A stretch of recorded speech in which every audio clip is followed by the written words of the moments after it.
Hi everyone, this is Ali John Chaudhary, psychotherapist, and today I'm here with Fern Schumer Chapman, author. And today we have an important episode because we're going to be talking about avoidant attachment and sibling estrangement. Now, attachment styles are especially important to consider when it comes to how one interacts with close ones and with the world. And if we're not careful, we can fall into the trap of thinking we have to work harder at somehow gaining approval or in being seen by our sibling or siblings. And in this episode, we'll look at how fearful and dismissive avoidant attachment styles can affect us in our sibling relationships and help us to better understand just what might be happening with our unhealthy sibling dynamic. So, Fern, it's great to have you here. I'm so glad that we can talk about this important subject. Yeah, we're sort of talking today about some of the forces that are operating beneath the surface and how we don't always see them or identify them. So, Mhm. I think this is an enlightening conversation because maybe it'll make people aware that there are very specific reasons behind difficult connections. Absolutely. And it's going to be important for us to get into that. And a good segue into this subject is actually a cultural reference with regards to a movie. Now, some of you have probably seen the movie Good Will Hunting. That's the one with Matt Damon that's like a math genius. That was the one with Robin Williams that played a therapist. And what's so striking about this movie is that it's a classic example of the fearful avoidant attachment style in which you get to see Matt Damon essentially express a lot of anger, express a lot of emotions, but yet when it comes to being vulnerable in a romantic relationship, he suddenly backs away or he becomes very ambiguous. And we can see with the actress playing his girlfriend how suffering that was for her, especially. Now, we find out as we watch the movie why it is that the character in the movie is that way, right? Why is it that the Matt Damon character is the way he is? So clearly, this is a great example of what an attachment style that is compromised by becoming fearful avoidant can start to happen as they grow up and become adults, especially. So it's a good cultural reference for people that want to understand what it is that we're talking about here, especially. And it's probably important to recognize in relationships when somebody has a specific attachment style and what is your attachment style versus what is your partner's so that you can begin to work together towards closeness. Yes, it's very important, of course, to be able to highlight that and be able to have an openness into becoming a better version of ourselves by recognizing just what is happening in that dynamic. So let's get into some of the theory here with attachment. John Bowlby and Mary Ainsworth developed what is known as attachment theory. And further research was expanded into adulthood with the likes of Cindy Hazan, Philip Shaver, and Mary Main. And they posit that early interactions with caregivers can shape how a person sees themselves and the world based on how caregivers respond to a child's needs. Mhm. And I think this is especially important because when it comes to people that have the dismissive avoidant type of attachment, if emotional needs aren't met and that a person experiences rejection, neglect, or minimization of those needs at key moments in their lives, usually at a very young age, then this can bring about the development of a dismissive avoidant attachment style. And these people are internalized, have internalized that they can't rely on others and they can only rely on themselves. And what's more, emotions feel unsafe or worse, irrelevant, which creates later problems, as we'll see. And these people tend to suppress their own emotional needs and exercise avoidance as a means of self protection. Well, yes, but before our viewers get too discouraged, attachment styles can change over the course of a lifetime. And it's important to recognize that people go from insecure attachment to secure attachment with some work and awareness. So I just wanted to interject that because I think it's an important point. Absolutely. And if people are devoted to the work and to be able to go into those places, then definitely there can be some improvements when it comes to that. And eventually, some changes can happen. And that's really, really important to mention that so long as the willingness is there, right, that people can confront their level of avoidance, perhaps through therapy, especially to be able to help themselves is key. Now, How does the fearful avoidant style appear? Now, this particular attachment style starts to appear when a caregiver is both the source of comfort and a source of fear or harm. And this mixed message causes a child to want to experience closeness, yet feel unsafe at the same time. And these people have internalized that they want love, yet feel as though love is also dangerous. And in turn, their strategies to get their needs met can vary and be inconsistent. And there can be this push and pull with respect to navigating fear and navigating the need to connect, which can cause inner conflict and an exaggerated response towards others.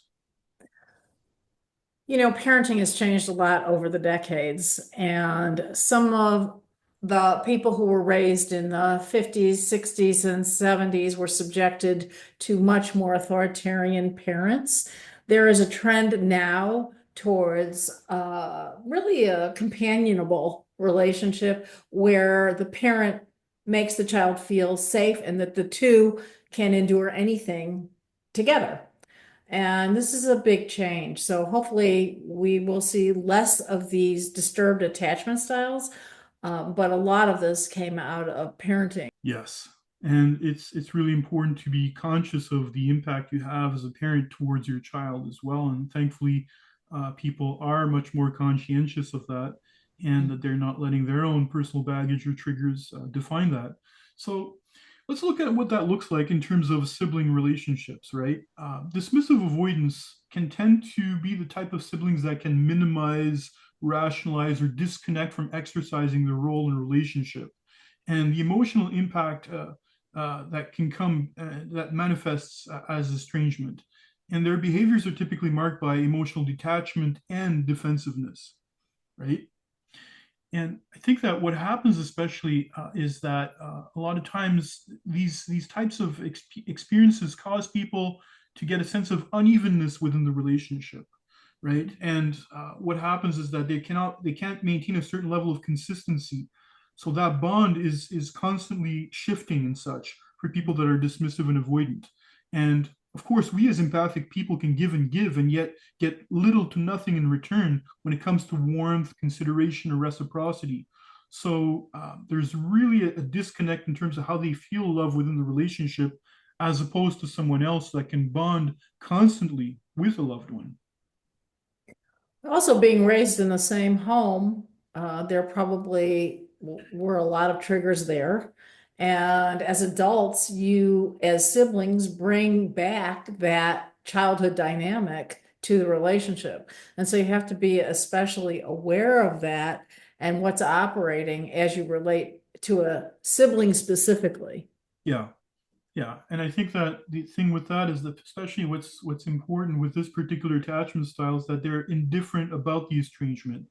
It can look as though they're emotionally disconnected. They might downplay or deny any hurt or impact, right? That demands accountability. So they're very flat or blunted when it comes to emotional expression, and might be actually confused why it's a big deal for us, right? That the relationship is broken down, because for them, it's not a big deal. Right. And they use all sorts of techniques to dodge because they don't want to engage emotionally. And so they will change the subject Yep. or distract or I don't know. You can come up with 100 different ways. Step away. Avoidance has so many layers and faces, doesn't it, Fern? Yeah.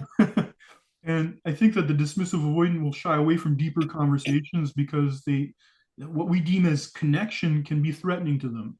And they might feel a sense of vulnerability. They can go into the silent treatment mode, which creates chaos in relationships and causes us to personalize what may have happened and keep us guessing. And they'll really shy away from accountability, which we said earlier, right? When it comes to their actions, they don't see anything wrong in how they treat us. Right. And then you land solidly in the territory of rumination. Yep, What did I exactly. do? Why did this happen? Yeah, yeah, and they can stonewall us. They can use rationalization or intellectualization instead of emotional expression, right?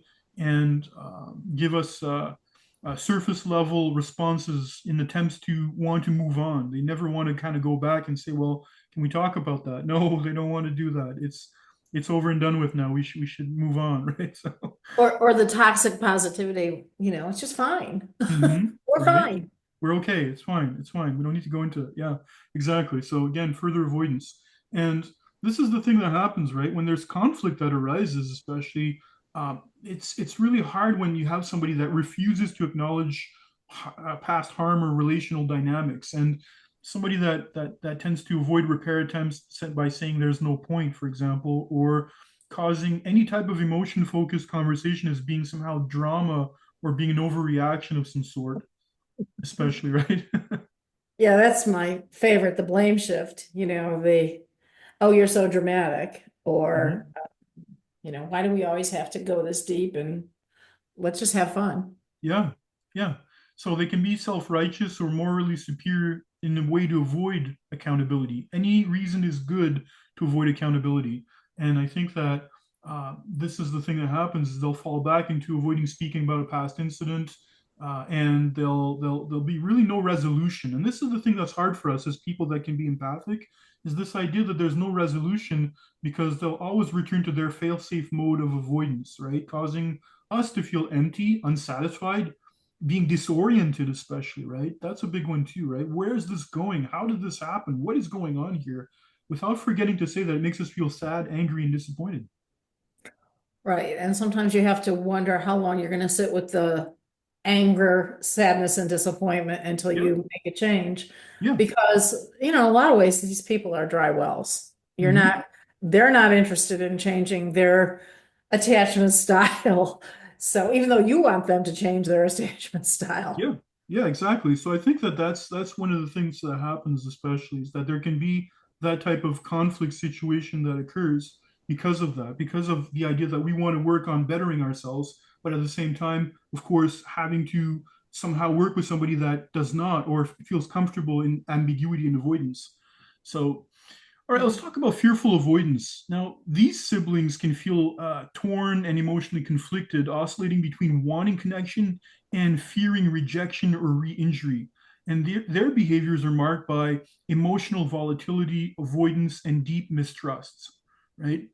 And some of the behaviors that you can come to expect on an emotional level is the idea that there's a certain sense of defensiveness and anxiety that can happen within this type of relationship, and that they'll often feel as though they're abandoned or hurt and distrust reconciliation or the attempts at reparation.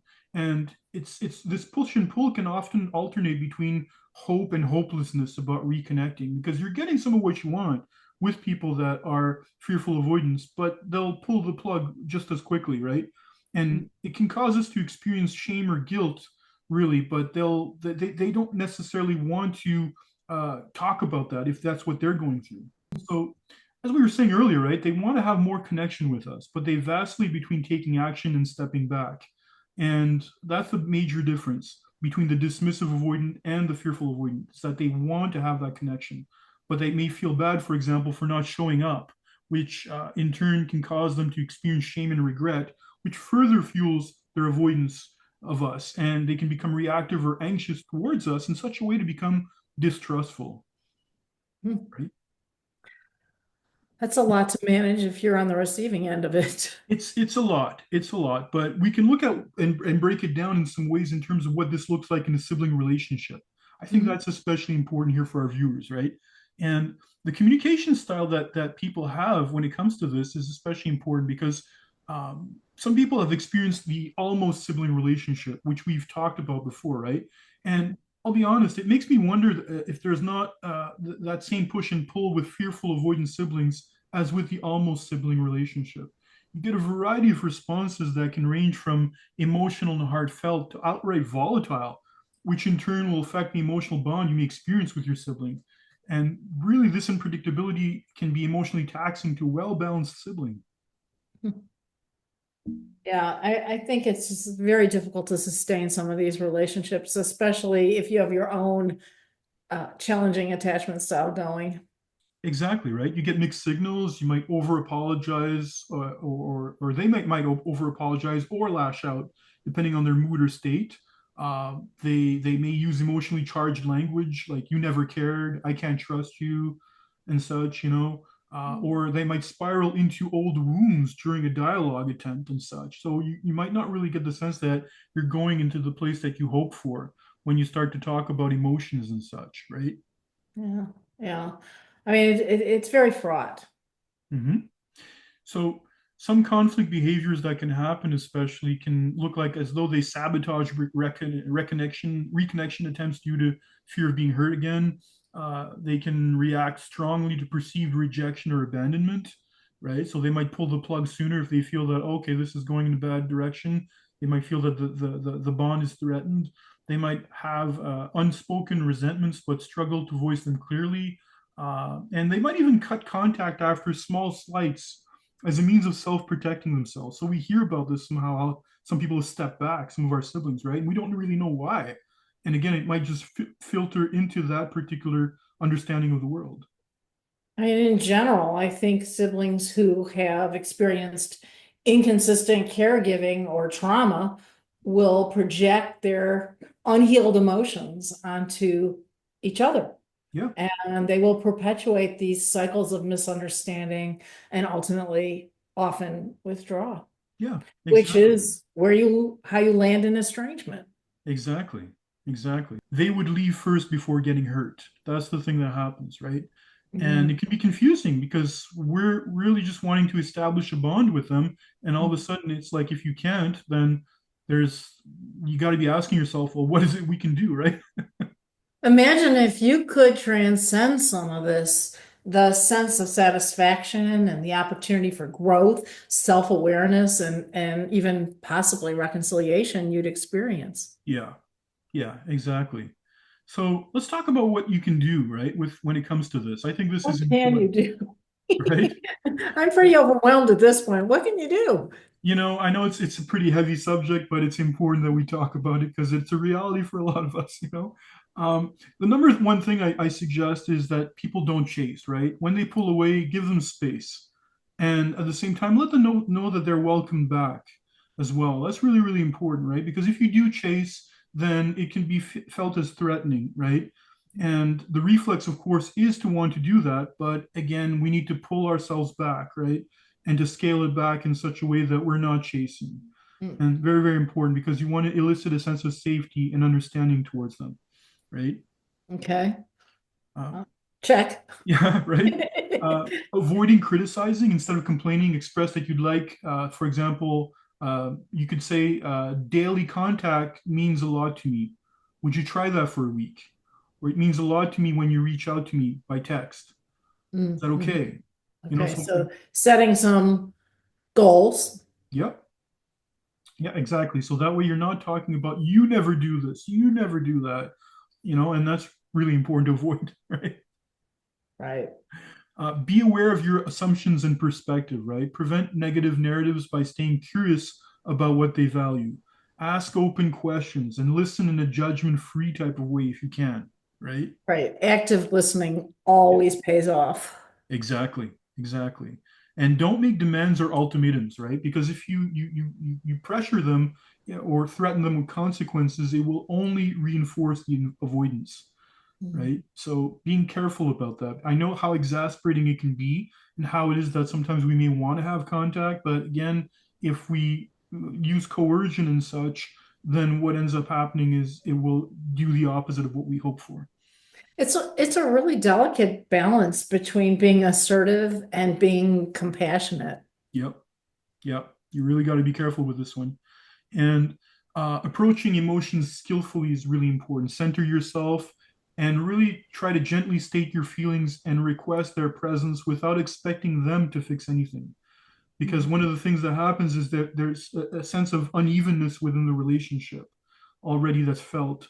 So if you experience yourself in such a way that you can maybe talk or request their presence in a gentle type of way, that allows you to state your feelings, then again, you might get more of what you want and less of what you don't. Yeah, I have images of them scurrying away. Mm-hmm. Right. And another thing you can do is not to rush in, right? When closeness arises, resist unloading all your feelings, and Mm. just try to keep it gentle, right? And savor that connection, right? Feel that together, right? But not necessarily open up the dams, right? It really takes mindfulness and regulation. Yeah, yeah, especially, and give your partner and or sibling a roadmap, because you see this also with romantic partners as well, but it happens also with siblings. Explain your intentions clearly before sensitive topics. Start by saying, I treasure our closeness, but I know you need alone time. And we can find ways to meet both of those needs, especially. So being able to say that is a reassurance, right? An acknowledgement of each other's mutual needs when it comes to that. Yeah, so much of it is how you say it. Exactly. And working to become more securely attached, right? Cultivating self-reliance by seeking comfort and support from multiple sources, not just your sibling relationship and such. So again, we talk about chosen family. Spreading that out, being able to get those needs met in different places can also be very, very important to foster a sense of secure attachment with others as well. Yeah, I think it's important to consider the distortions that might be going on as you place expectations on siblings. Yeah. Because I know I did it for a long time, and a sibling is not going to correct everything that's wrong in your family life or your life in general. Um, and you have to Mhm. be realistic about what you can get from these people. Exactly. Now, another thing, of course, is to reinforce positively, right? Acknowledge and thank them for small steps towards intimacy, right? So again, doing that, positive affirmation, positive reinforcement that these are major progresses for an avoidant type of sibling and such. Really, really important to consider that. So when they do that, you're showing them that this is something that's good also. You're showing them this is the path.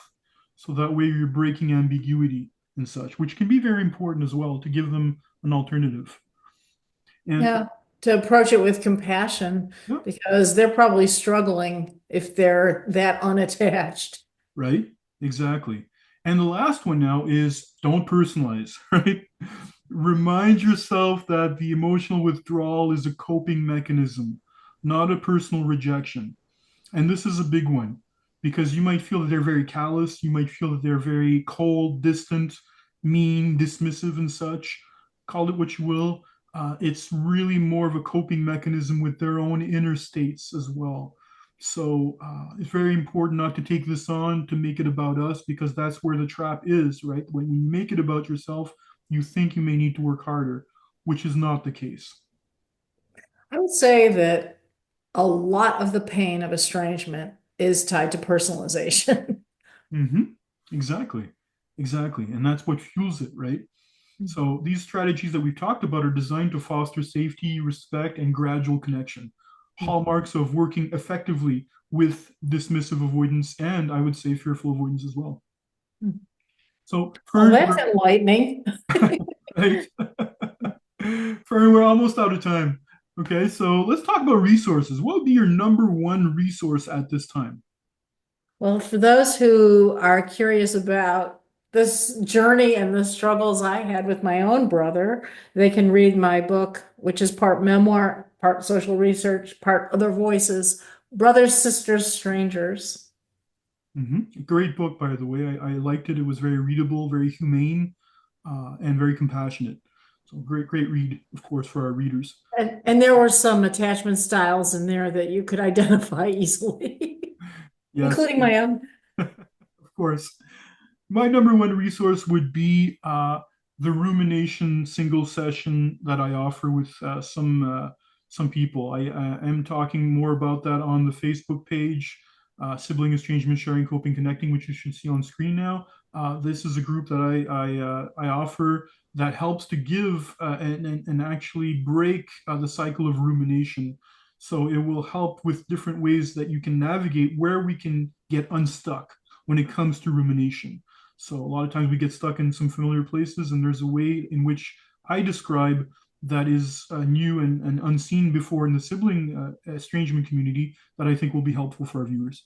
So get in touch with me if you feel the need to look into this resource with me that I'll be starting up again sometime in the fall. So Fern, this has been great to be able to do this again. Thank you so much for this episode. Always good to get together and to, of course, brainstorm together about different topics that are related to sibling estrangement. I think today's episode was a big one in terms of people's experiences overall. So thank you again. Oh, my pleasure. Thanks again. I'll be talking with you soon, okay? Okay, I Take know. care. Bye bye.